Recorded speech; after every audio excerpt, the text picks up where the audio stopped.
नमस्कार। इन खबर में आपका स्वागत है। राजनीति के बारे में कहते हैं कि ये संवाद और संकेतों से चलती है और इसका जो भोजन है वो चर्चा, खर्चा और पर्चा, बिना इसके ये पूर्ण नहीं होती है, आह्लादित नहीं होती है। जैसे ही 5 राज्यों के विधानसभा चुनाव परिणाम आए, 4 राज्यों में बीजेपी को जीत मिली, उसके दूसरे ही दिन प्रधानमंत्री नरेंद्र मोदी गुजरात पहुंचे, जहां उनका रोड शो हुआ, भव्य स्वागत हुआ। इसकी वजह यह है कि कार्यक्रम तो पहले से था कि इस साल के अंत में गुजरात और हिमाचल में भी चुनाव होना है। प्रधानमंत्री नरेंद्र मोदी, गृह मंत्री अमित शाह उसी गुजरात से आते हैं। 1998 से बीजेपी वहाँ पे सत्ता में है, इसलिए न सिर्फ गुजरात में बीजेपी को जीत चाहिए बल्कि शानदार जीत चाहिए और उस पर काम शुरू हो गया है।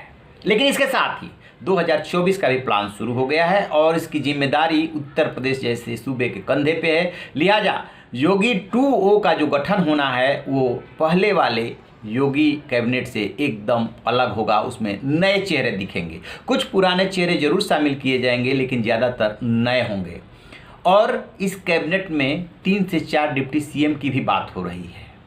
सबसे बड़ा जो इसमें सवाल है कि केशव मौर्य का क्या होगा, जो अभी तक डिप्टी सीएम थे, क्योंकि वो सिराथू से चुनाव हार चुके हैं। ये सबको पता है कि सीएम योगी और डिप्टी सीएम रहे केशव प्रसाद मौर्य की आपस में नहीं बनती है।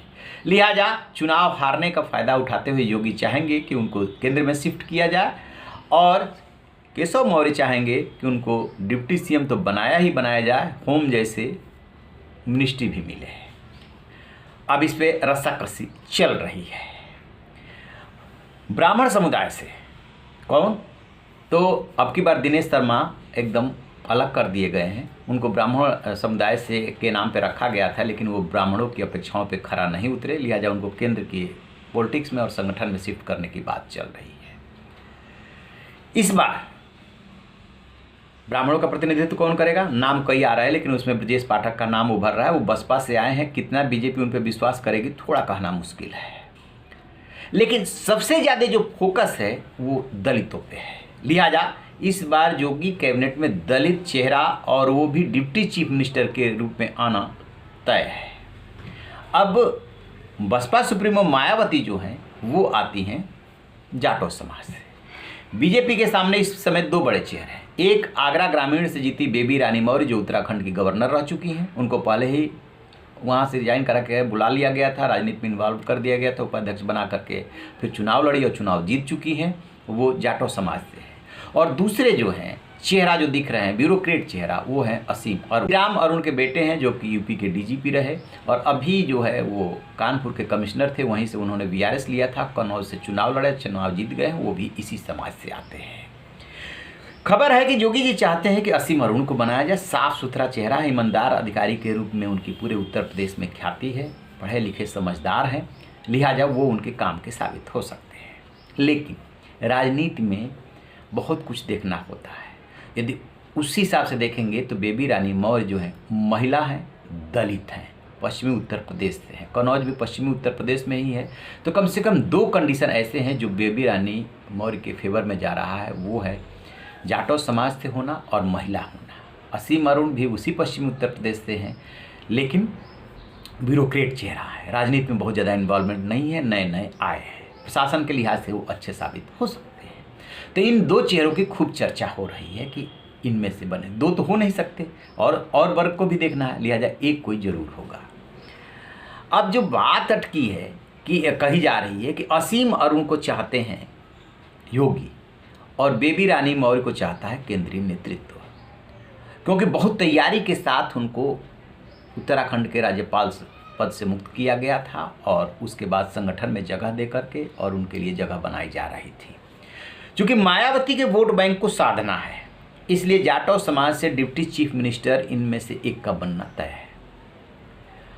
अब है क्या अभी तक की राजनीति में कि बीजेपी को गैर जाटों का तो वोट मिलता है, जैसे गैर यादवों का वोट मिलता है पिछड़ों में, वैसे ही गैर जाटों का भी वाल्मीकि वगैरह का वोट मिलता रहा है। बीजेपी की नज़र कहते हैं कि 50 से 55% दलित मतदाताओं में से जाटों से वर्ग से है। लिहाजा इस चुनाव में बसपा बुरी तरीके से कमज़ोर हुई है। एक उसका विधायक बलिया के रसड़ा से उमा शंकर सिंह जीते हैं, वो भी कहा जा रहा है कि अपनी बदौलत जीते हैं, उसमें पार्टी का कंट्रीब्यूशन कम है। हैट्रिक लगाई है 2 बार, पहले से वो जीतते रहे हैं वहाँ पे। मायावती कमज़ोर हो गई हैं। लिहाजा उस जाटव वोट बैंक को साधना है तो उनमें से किसी को डिप्टी चीफ मिनिस्टर बनाना होगा। अब सब कोई जानता है कि सीएम योगी जो है वो अपने हिसाब से काम करते हैं, अड़ते हैं, टिकते हैं और अपनी बातें भी मनवाते हैं। अदरवाइज जो अरविंद शर्मा भेजे गए थे, वीआरएस लेकर के प्रधानमंत्री कार्यालय में गए थे, वो ऐसी ही जिम्मेदारी के लिए गए थे, लेकिन योगी उनको गृह जैसे मंत्रालय देने को तैयार नहीं हुए थे। अल्टीमेटली वो कैबिनेट में भी शामिल नहीं हुए और उपाध्यक्ष लेकर के संतोष करना पड़ा। तो अरविंद शर्मा के भी नाम की चर्चा हो रही है।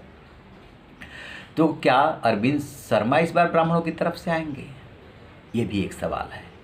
तो अब ये देखना है कि योगी जी नहीं चाहते हैं कि 3 से 4 डिप्टी चीफ मिनिस्टर हो, वो 2 से ज़्यादा बढ़ने को तैयार नहीं है। और बीजेपी केंद्रीय नेतृत्व तो चाहता है कि चूंकि 2024 की प्लानिंग करनी है, इसलिए हर वो वर्ग चाहिए चेहरे के रूप में जो हमें सपोर्ट करे, जिसका वोट हमें मिले। अब इसी पे बात चल रही है, मंथन चल रहा है। 20-21 में इनका शपथ होना है। अभी 4 दिन का टाइम है, देखते हैं कि फैसला क्या होता है। जैसे ही इसको लेके अपडेट मिलेगा आपसे साझा करेंगे। रहिए ना बेखबर, देखते रहिए इन खबर। Thank you. इन खबर चैनल को सब्सक्राइब करें।